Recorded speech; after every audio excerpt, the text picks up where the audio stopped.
Hey everybody, today on the first 10 minutes we'll explore Annie's support, one scary little girl.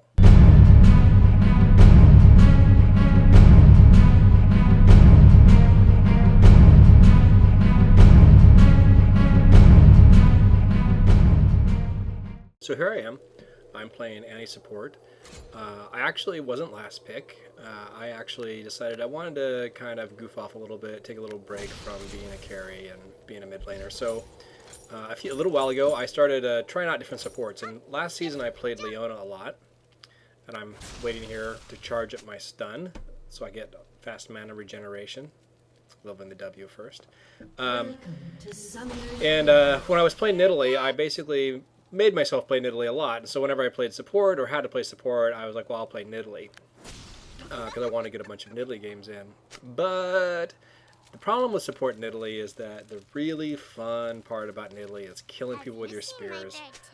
And support Nidalee really just does not get enough ability power to really do that.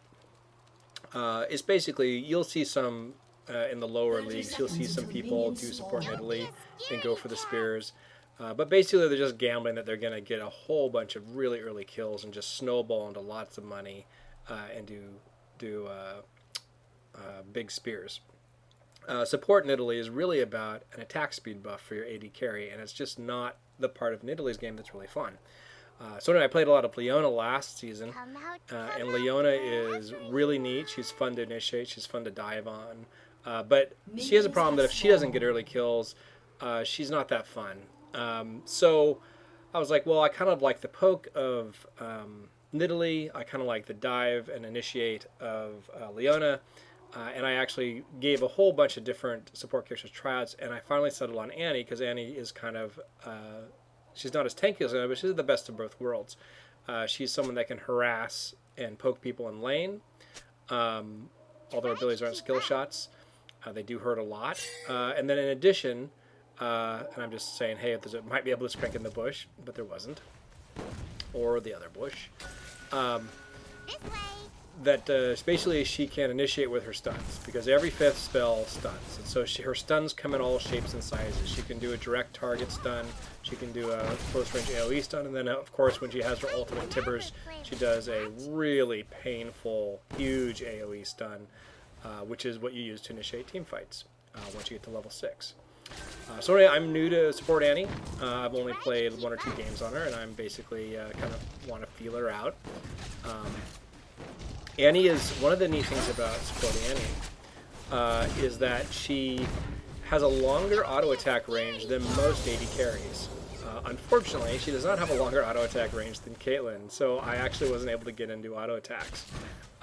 And in the North American servers, she was really kind of not really heard of as a support last season. But the team that took second at Worlds had a support player. It was a Chinese team, Royal Club, and Tabe was a support player. And whenever he could, he played support Annie, and he demonstrated the greatness of it on a world stage. So she's now a regular staple of supports. You see her in pro games all the time. So anyway, I'm having a little trouble trying to judge my distance. I'm trying to get close to do some harass. But thankfully we pushed Blitz out of the bush, because Blitz is a real pain in the patootie. So here we go. I'm basically trying to figure out how to harass these two. And this is you're looking at new support Annie, so I'm a little bit of a new. And so they're pushing us out. Tristana is having a little bit of lack of respect for the Blitzcrank, which you'll see multiple times. Right there, the reason why I turned on Blitz was because I could not get out of the range of this hook, and I knew that if he hooked me, I would be in trouble. So I basically just went ham on him a little bit. Annie does hurt. And here's the issue. So I need to cast 4 spells to charge up my stun, and I am a little bit at a loss as a new Annie on what I should be doing. So over here, I actually charge up 1 spell, but then I actually check the mana cost of my spells. I'm like, what's the cheapest way to do it?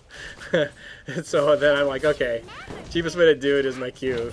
But actually, the cheapest way is my my shield, which is my E, which I didn't level, but I think actually in the future I'd level it just to make it easy to charge up my spells. I just was thinking I wanted to do more poke. But see, there's a not respecting the blitz hook. But look at me, super support, flashing in with a stun. Am I not badass? And I'm sitting here, and I'm like, I saw that built over Peacemaker. I saw Caitlyn doing the built over Peacemaker, and I was like, should I summon her heal? And in that moment where I was thinking about it, she basically killed Tristana. Tristana should have like been a little bit more cautious, I think. It was kind of funny because our jungler right before that happened said, "Don't die, bot. Whatever you do." So anyway, the Blitzcrank actually look at the jukes. I'm running all support runes, and so I actually have extra movement speed, so I'm actually pretty fast. And when I actually get my mobility boots later on to do the support Annie mobility boot thing, and of course Blitz is in the bush, so I don't want to get hooked or grabbed. I am just like a speed demon. It's really, really unbelievable. Have you seen my He wanted it so bad. But anyway, Tristana's back. So this lane is mostly us trying to avoid getting hooked by Blitz. Blitz, I mean, any support, anytime you're learning a new character in a new role, and Tristana looked like she took no damage, so I'm like, hey, that looked fun. I'll do it too. And I actually thought it hurt a little bit. I should have put up my shield, which gives me extra resistances. So we cleared out the stun traps. And I'm just like, I mean, I guess Tristana has to get last hit, so he has to stand a little closer, but the Blitz he's a little dangerous. But anyway, every time you're learning a new character and a new role, it takes a little bit to get the feel for what you're supposed to do, especially support, where you know you want to stand next to your AD carry, but you kind of don't want to stand too close if you're not a tank. And Blitz has a terrible grab, so Blitz really complicated this learning experience for me. And there was me saying, I just want to keep Tristana on her toes because Tristana is getting grabbed a little bit.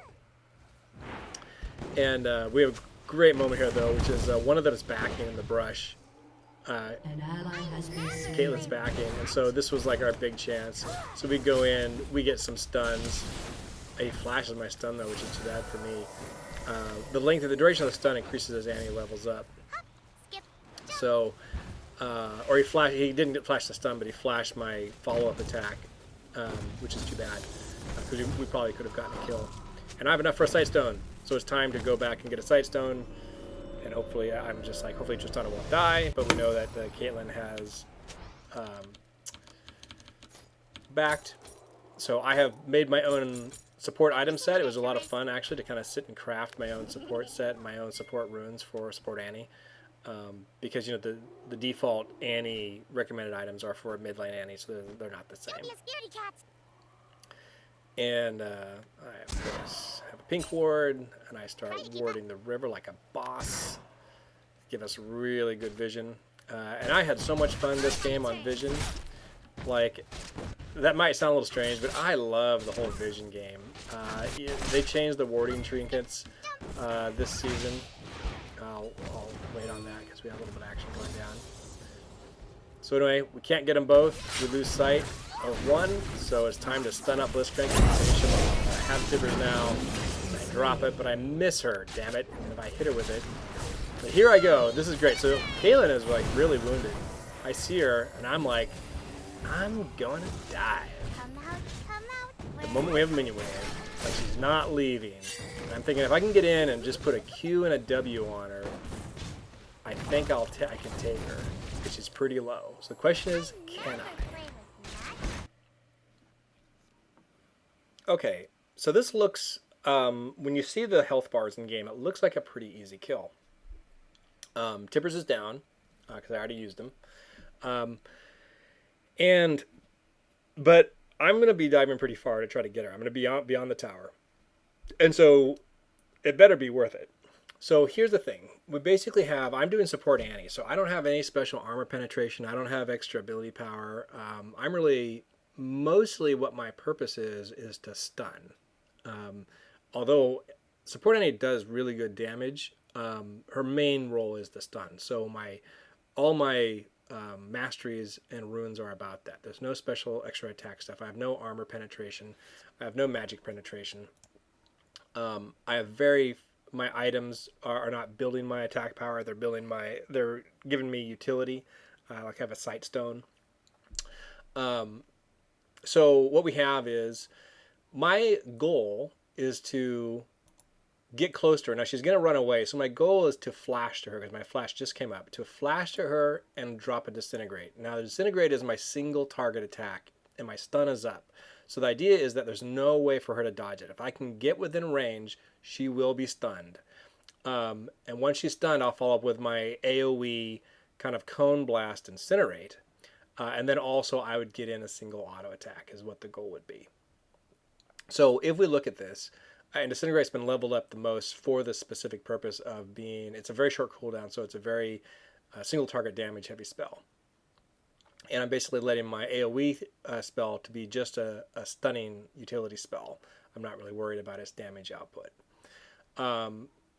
Caitlyn has about 1,000 hit points max, and she's about a fifth of her health. She's at 190.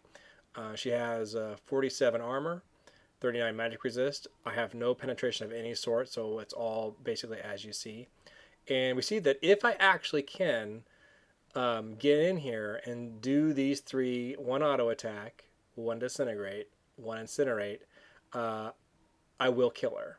However, if I miss any of them, I won't kill her, right? So it's actually pretty close. Let's see what happens. All right, I flash. And I miss. So I miss a whole bunch of stuff. So what exactly happened? Let's rewind it a second and we'll take a look again. I'll actually slow it down a little bit.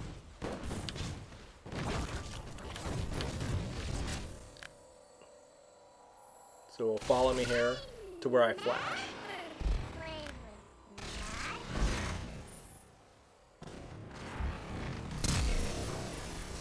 Alright, so you see that, so what happened was I actually auto-attacked first. So why did I auto-attack first? Why didn't I do my Q first? Because the plan was to do the Q, automatically stun her, then once she was stunned, and then here's, I'll talk as I do the great escape and flee past the tower, taking a tower hit. You know, why did I basically do that wrong? And it's actually kind of an interesting question. There's two things that happen. One is I do attack moves when I do auto attacks using my A, which is right next to the Q key. So one is I did the wrong thing by reflex, which is I basically flash within range, and then rather than Qing her, I rather than hitting the Q key, I hit the A key, right? And so I actually, and this is a particular skill I've been working on to use the A key to auto attack. So this is sort of me learning new stuff, and not quite executing it correctly. But the other is there's something else, which is that I flashed and then took action, right? So let's say, for example, let's say I did actually was going to use my Q correctly, which would set up the stun, which would allow me to chain the other two abilities and do the damage. What I did incorrectly, genuinely incorrectly, was I basically flash Q'd was what I was trying to do. But actually, what you have is when you have a single target spell, like in this case, the Q is not a skill shot. If I have her targeted and I press Q, she will get hit. And so when you have a single target spell like that, what you can do is if you say, I'm going to Q you, so I basically hit I target over her, I hit Q, Annie starts walking to close the distance. So the moment she's within distance, she'll cast the Q on Caitlyn. So actually what you do is that basically you cast Q, and the moment you start walking towards Caitlyn, you then flash closer, and then you instantly, the moment you're in range, because your Q is actually sort of in the process of being cast, like your character's trying to walk close and cast it, she instantly casts it, right? So it doesn't require any reflex to try to target the person after the flash. And there's me like zoning like a beast. They're trapped in that little river brush. But anyway, It was a really fun game. Big lesson there in that I haven't been playing any characters that have an ability like Annie's Q. So there's me hurting people with timbers. But I had a really fun game on Annie. I love Vision, and so I basically was a stun beast, initiating fights and then roaming the map, laying down Vision. We had such great Vision control of this game. Not just me, our whole team had. It was just an incredibly fun game with Vision. This is really funny, actually. I'll let the enemy shine here because we don't kill any of them and they kill us all under their tower. Oh, so close to killing. She kills all. Anyway, we actually won the game, and it was, but it was close. It was close up to maybe about minute 20, and then we were really. We really just start rolling them, and I had fun initiate. So I'm learning Annie. It's new for me, the great boots of mobility, but really a fun time. Anyway, I hope you guys learned something. If you like, please like it. If you really like it, please subscribe, and I will see you all in the Rift.